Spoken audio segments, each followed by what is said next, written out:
I'm also a picker. Pick separately from the guys most times. They have, they go out on the road together, and occasionally I go out with them, which is always really fun. I really love that. How do you get along with all the guys? Because you're like the female part of it. Yeah. How do you get along with them? Well, I mean, they treat me like their little sister. Fritz, the familiar face in the show American Pickers, has been confirmed as the victim of a poisoning, and the person being directly accused is none other than Mike Wolfe, his longtime close friend. However, that's not the only revelation that has come to light. Danielle Colby, their longtime companion and colleague, has finally broken her silence in court. Her powerful and equally shocking testimony has forced Mike Wolfe to face trial, unable to hide his visible confusion and emotional reaction.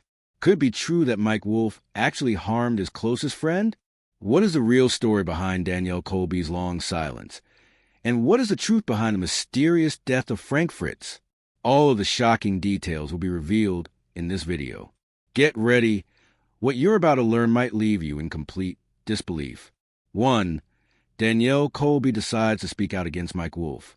After months of public speculation and repeated refusals to appear before the media, Danielle Colby, famously known as the Queen of Antiques on American Pickers, has finally shocked the public by confirming a bombshell revelation. She will testify in the trial of Mike Wolfe, who is suspected of being involved in the death of Frank Fritz.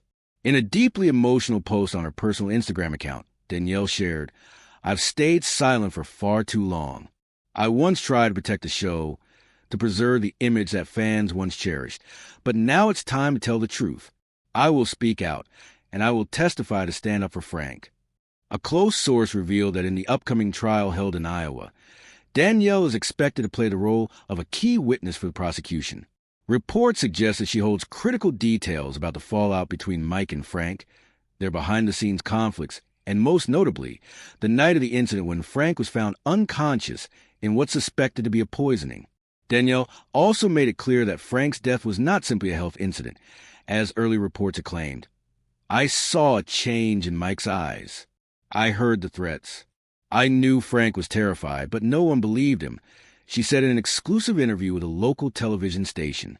Danielle went on to disclose that she had been pressured into staying quiet. Contractual obligations, intimidating phone calls from the History Channel, and threats from Mike Wolfe's team had caused her to hesitate for nearly a year. According to some investigation reports, shortly before his death, Frank had called Danielle and left a chilling message. "If anything happens to me, look at Mike."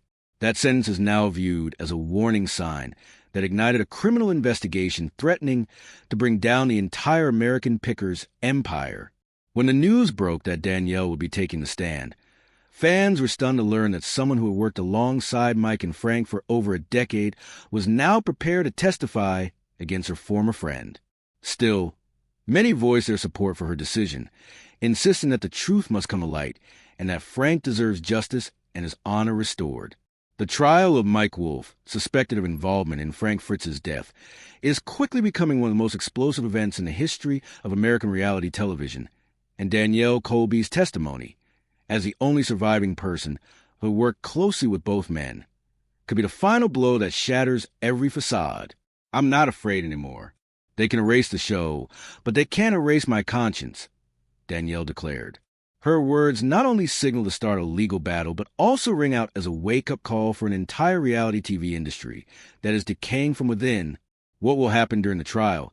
And what is the real story behind the relationship between the three key figures of American Pickers? To Frank's sudden death and the suspicious details. When Frank Fritz passed away in October 2024, the media quickly closed the story with two simple words: stroke. However, those who had once been close to him knew the truth.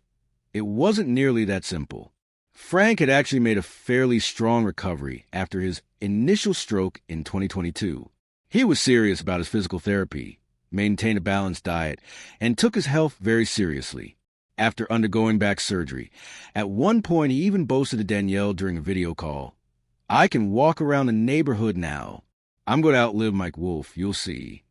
Yet less than 6 weeks later, Frank died suddenly, right after announcing he would expose the truth behind American Pickers.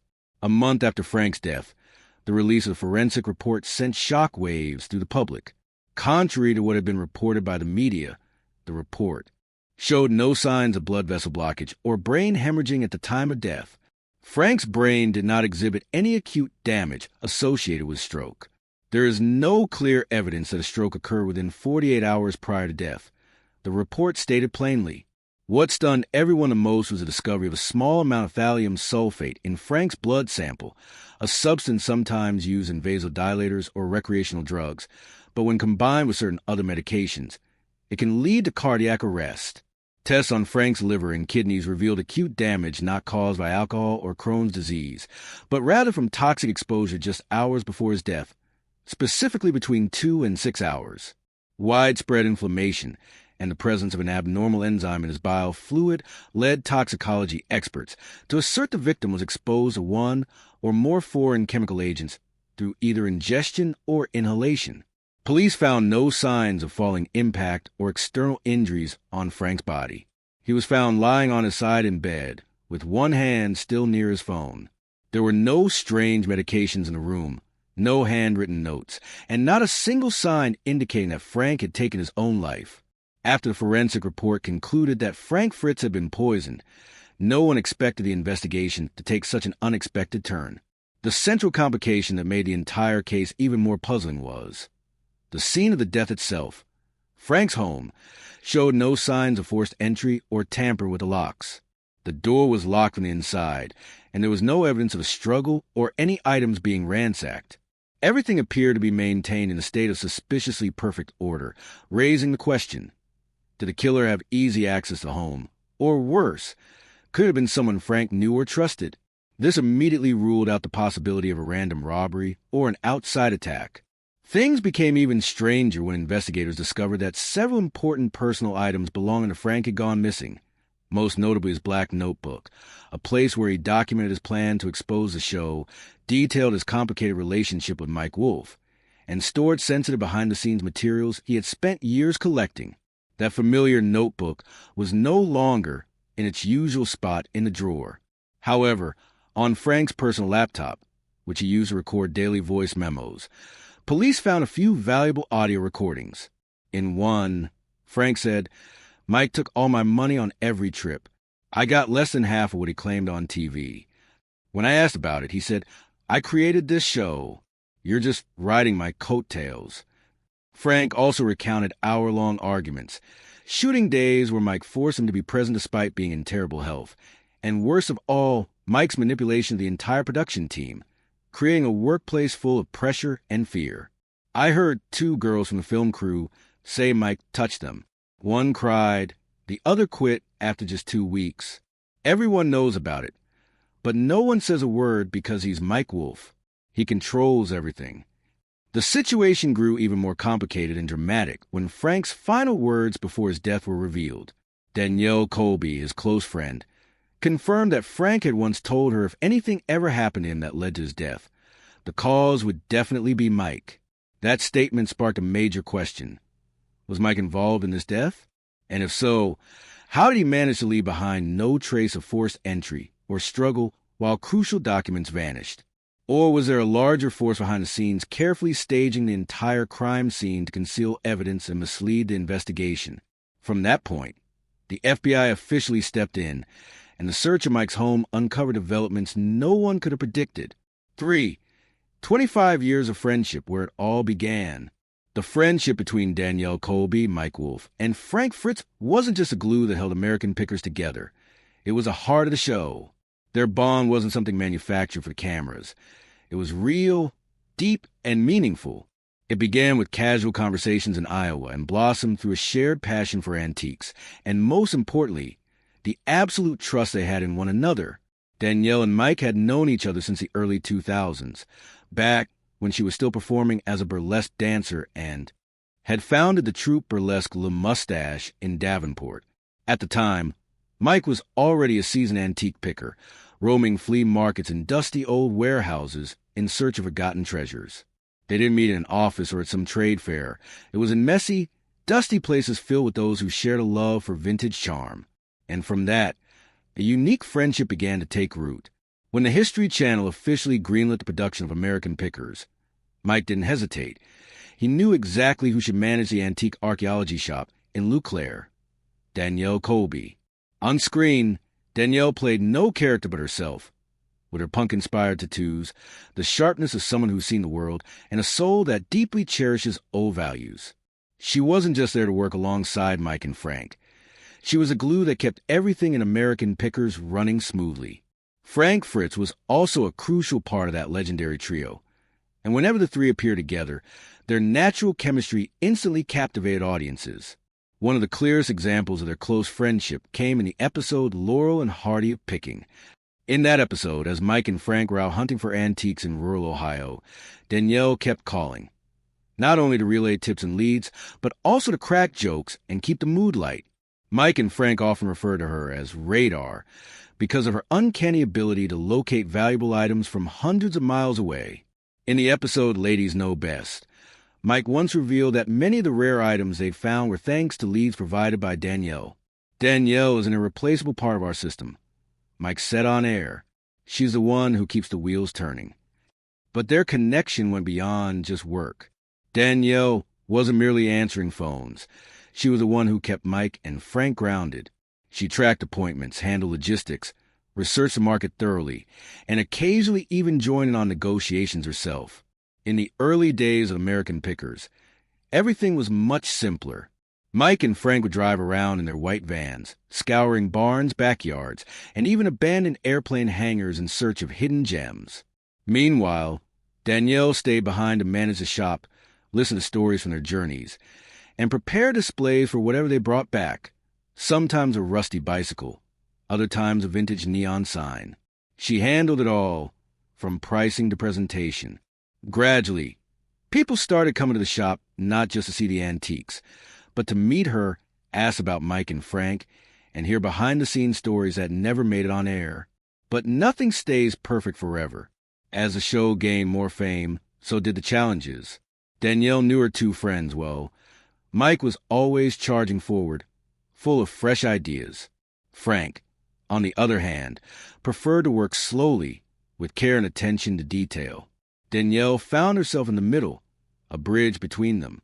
She discussed plans with Mike and looked out for Frank whenever he seemed tired. They trusted her, and she trusted them completely. They were a warm, tight-knit family. Yet even during those times, Danielle began to notice that something wasn't quite right. Frank grew quieter, while Mike became more impatient. It wasn't anything drastic, but it was enough to make her concerned. 4. Conflict behind the spotlight of network. Behind the scenes of American Pickers lies a reality far more complex than the cheerful smiles and the antiques being bought and sold. The close-knit relationship between Mike Wolf, Frank Fritz, and Danielle Colby once served as a solid foundation for the show's success. However, over time, cracks began to appear, not from betrayal, but from something all builders of great things inevitably face: pressure, ambition, and unavoidable change. Frank once confided in Danielle during an afternoon when the two sat behind the shop in Eau Claire watching traffic go by. Things aren't the same anymore, and Danielle understood that better than anyone. In the beginning, they roamed across America digging through dusty warehouses and old trucks. Every item back then was an unexpected discovery. There was no pre-written script, no massive production crew, and no strict network schedule. It truly was a journey. But as Frank put it, now it's just an endless filming schedule. Mike Wolf, driven by a grand vision and a clear ambition, began to want more. For him, the show wasn't just about finding antiques anymore. It had to be a big bang production. Every episode needed to feature a discovery impressive enough to keep viewers engaged. He wanted each episode to have a highlight, something truly sensational. Danielle vividly remembers a meeting in Nashville where Mike said, "We need something that breaks through, a rare vintage car or an item no one's ever seen before. Anything that can create a headline." Frank looked at him, sighed wearily, and said, "I don't go picking just to serve your show."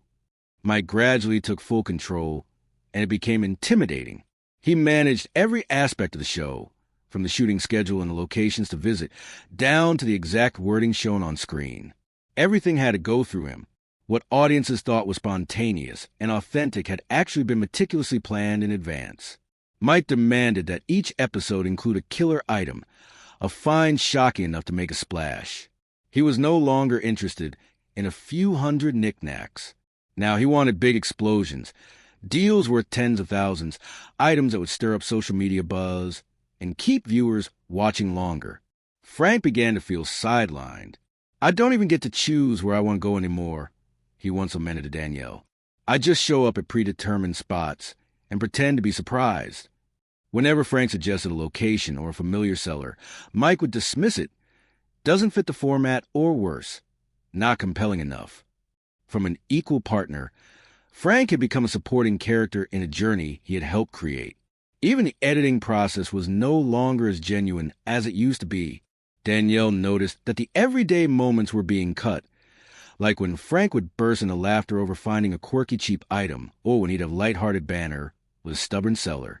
Instead, the show only retained what was deemed broadcast-worthy by Mike's standards: dramatic, sharp, and full of effects. Mike once declared, "We are telling a story, and I'm the storyteller." While the statement may sound reasonable in this context, it came off as a claim of exclusive control.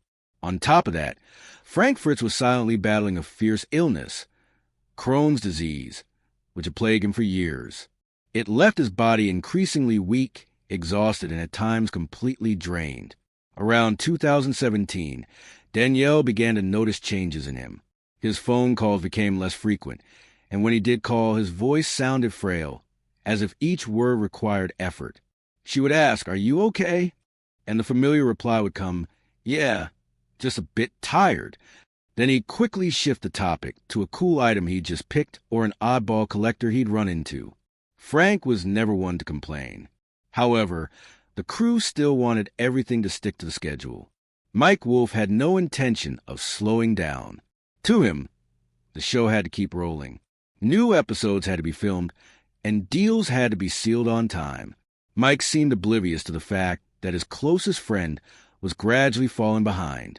During shoots, Frank's absences became more frequent and unannounced. Even when present, he was often quiet, low energy, just sitting silently in the van, struggling through each scene. Mike barely asked how he was doing. Instead, he would push, "We need more scenes. There has to be a shot of Frank haggling for that item." Or worse, "If Frank's not here, I'll shoot it myself." The conflict between authenticity and entertainment needs in the show has become increasingly apparent. Frank, who leads a simple life and has a deep passion for antiques, feels pushed to the sidelines while Mike takes center stage, guiding and narrating the items like a true television star. Frank gradually becomes a sidekick. Each episode now revolves mostly around Mike, his ideas, deals, and camera angles. Frank confides in Danielle. "He doesn't need me anymore. All he needs is a good camera and a few lines." Danielle, caught in the middle, maintains good relationships with both, but cannot deny the obvious changes in the show.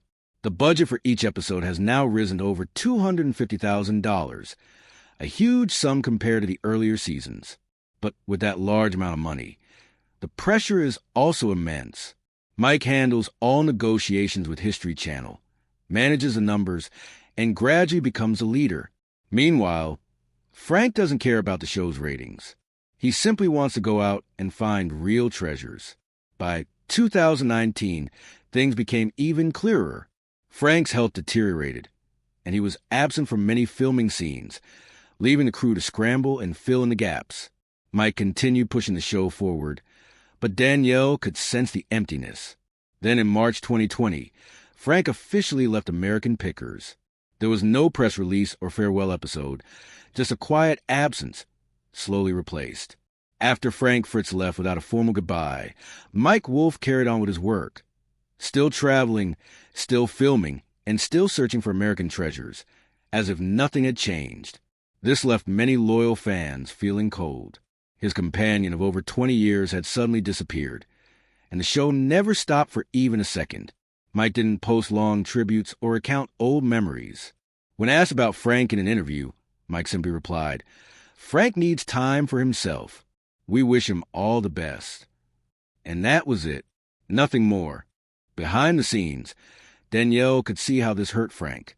Sometime after leaving the show, Frank told his son something that stuck with her. "My back hurts, and Mike didn't even call once." 2 years had passed, and his best friend hadn't made a single phone call. This wasn't just physical distance.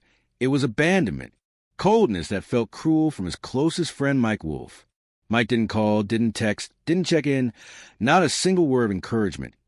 Even though Frank had just undergone serious back surgery and was struggling with Crohn's disease. In isolation, Frank felt betrayed. In a rare phone call with Danielle, he spoke with a tone full of disappointment. He's just like a cold machine. Can you believe it? 20 years of friendship, and I didn't hear a word after I hit rock bottom. Danielle was silent, unsure of what to say. She had never seen Frank so bitter. Weeks later, Frank called again. This time his voice wasn't just hurt, it was filled with anger. I'm going to speak out. I'm going to tell everything. People need to know who Mike Wolf really is. We're not friends anymore. He only cares about the camera, the sponsorship money, and his image. He left me behind like an outdated object. Danielle sighed. She knew Frank was in pain, but she also understood that the world of television wasn't easy to change. Frank, are you sure? She asked. Sure, he replied. I've kept silent long enough. From that point on, Frank began gathering documents, personal journals, old messages, emails. Anything that could prove that Mike Wolf had manipulated the show removed him and pushed everything beyond its original authenticity. However, all of his plans were never realized. One October winter morning, Frank Fritz was found unconscious in his home. He never woke up. The press called it a stroke, a familiar term, neat enough to avoid difficult questions. But those close to him knew Frank had changed a lot in his final weeks. He was scared, stressed, and repeatedly said, "I'm being watched." 5. The FBI's investigation. After the forensic agency confirmed that Frank Fritz's cause of death was poisoning, along with the mystery surrounding the crime scene at his house, with no signs of forced entry and mysterious disappearance of important documents, the investigation hit a deadlock. However, Danielle's testimony about Frank's last words, along with the information found in his diary, opened a new intense turning point in the case. It all started with a small detail that few paid attention to: a scrap of paper found under Frank's bed in Davenport, Iowa. On this scrap, Frank wrote about the physical pain caused by his battle with Crohn's disease, but he also revealed another kind of pain, the feeling of betrayal. Some of the words sent a chill down the investigators' spines. "I don't know if it's the disease or something Mike gave me. Every time I see him, I feel weaker." From that moment, everything started to change. On December 8th, 2024, an armed federal investigation team suddenly raided Mike Wolf's luxurious home in Leapers Fork, Tennessee. The media was completely blocked, and neighbors only saw dim lights and FBI cars surrounding the house. However, no confession was found, only something worse: evidence. The search conducted by the FBI at Mike's house became a crucial turning point. With caution and professionalism, the agents searched everywhere, from innocent drawers to unexpected areas. In Mike's private bathroom, the agents discovered a locked medicine cabinet containing over a dozen vials of chemicals. Among them was an extremely rare compound called thallium sulfate, a substance once banned for its ability to cause slow poisoning, which is very difficult to detect in standard tests. Investigators suspected that this was a substance that had caused Frank to gradually weaken in the final months of his life. This result matched an internal report from the hospital where Frank died, which had previously been concealed, showing traces of a similar toxin in his blood. Investigators began to suspect that Mike had used this poison in a secret meeting with Frank at a restaurant in Iowa. Shortly before Frank was declared dead, restaurant staff confirmed to the FBI that they saw Mike pour something from a small vial into Frank's coffee cup when Frank wasn't paying attention. Continuing to trace Wolf Productions' financial records, the FBI uncovered a strange transaction. $65,000 was transferred on September 26 to a small company in Chicago that specialized in supplying industrial chemicals. This expenditure was not part of production budget, and there were no valid invoices. The transaction was registered under M. Wolf, and the IP address of the transaction was traced to Mike's personal iPad, frequently connected at his Tennessee home. The company that received the money, a firm that had been warned for selling restricted chemicals, confirmed that their order included thallium sulfate, a colorless, odorless poison commonly used in assassinations during the Cold War.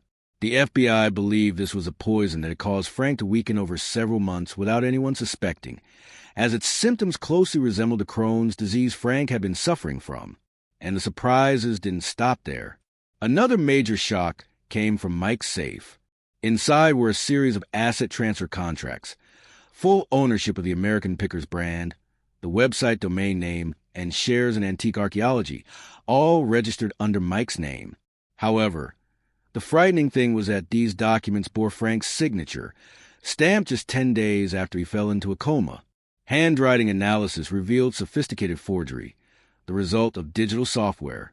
A witness, previously the accountant for Antique Archaeology, testified to the FBI that Mike had pressured her to complete the paperwork right after Frank's funeral.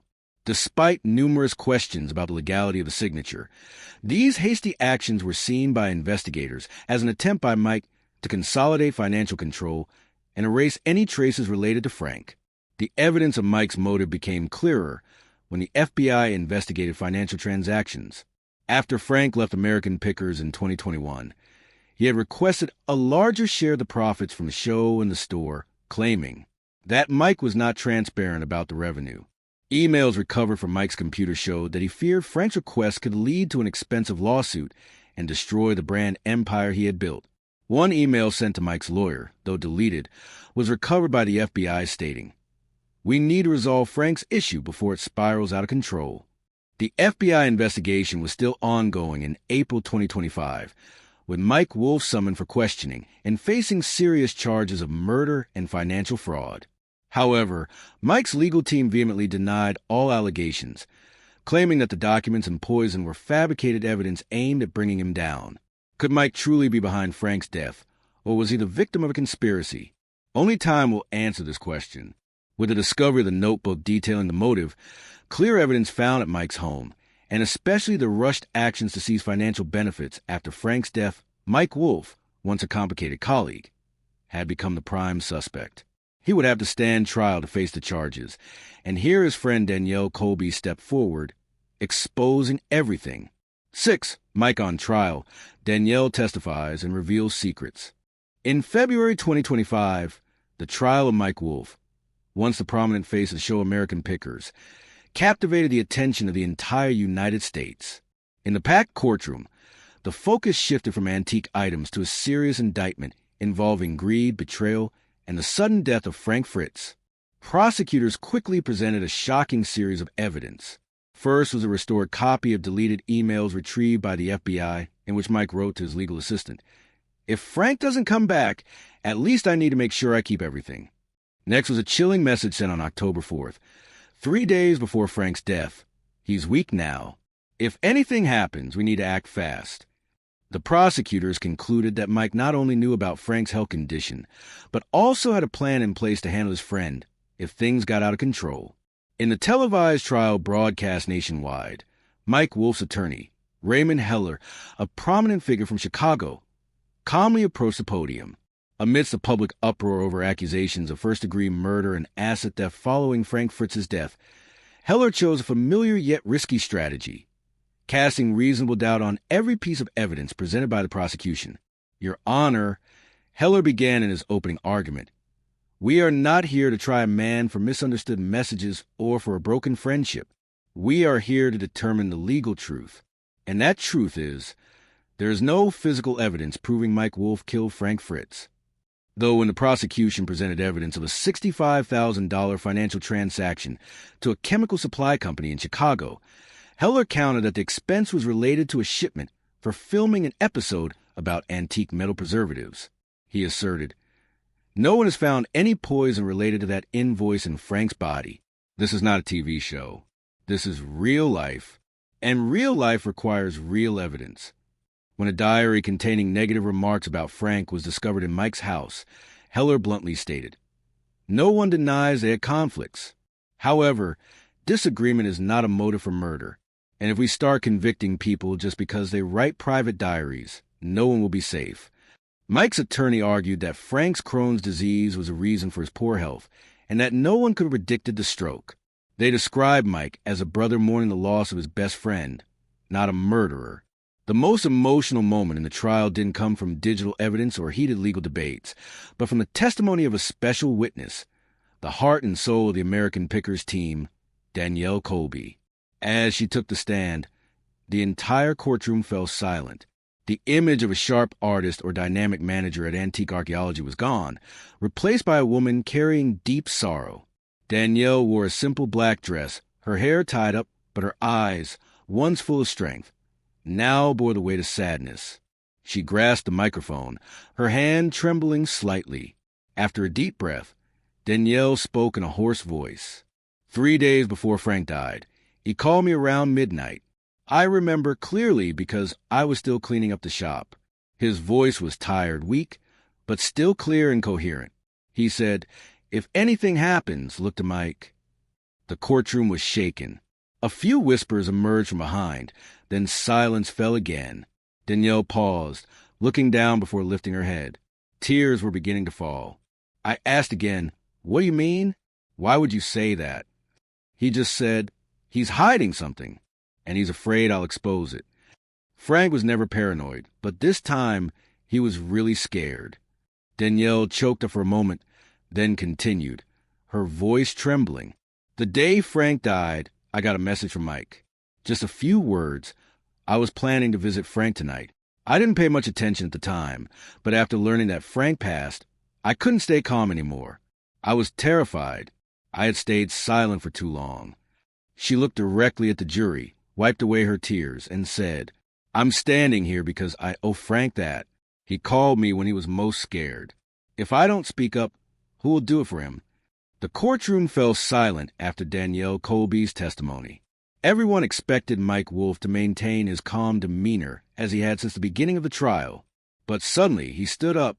Mike Wolfe, who was once a friendly and familiar face of American Pickers, suddenly rose from his seat in the middle of the courtroom, his face flushed and his hands clenched tightly on the armrests.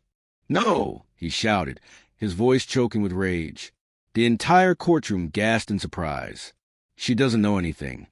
Mike pointed toward Danielle, who was standing motionless below. "She only sits in the office. She has no idea what I've had to do to build this show. Every episode, every trip, every old item I've had to hunt for under the scorching sun. That's my empire." The courtroom security quickly approached Mike in an attempt to calm him down. The judge pounded the gavel, calling for order, but Mike did not stop. The rage he had been suppressing for so long finally erupted. Frank left. He made the decision to leave. I kept the show going because I had no other choice. Mike panted, each word coming out strained, his eyes burning with intensity. No longer the image of a friendly picker. I didn't kill him. I didn't need to kill him to do what I've always done. Danielle stood there, still silent, her lips tightly pressed together. She didn't say a word. She didn't need to. Over by the jury, a few exchanged astonished glances. Mike's outburst did nothing to help his case. On the contrary, it highlighted the arrogance, pride, and ego that had deeply embedded themselves in the mind of someone who was once a close friend of Frank Fritz. The judge ordered Mike's attorney to get him to sit down. The courtroom returned to silence, but the atmosphere had changed.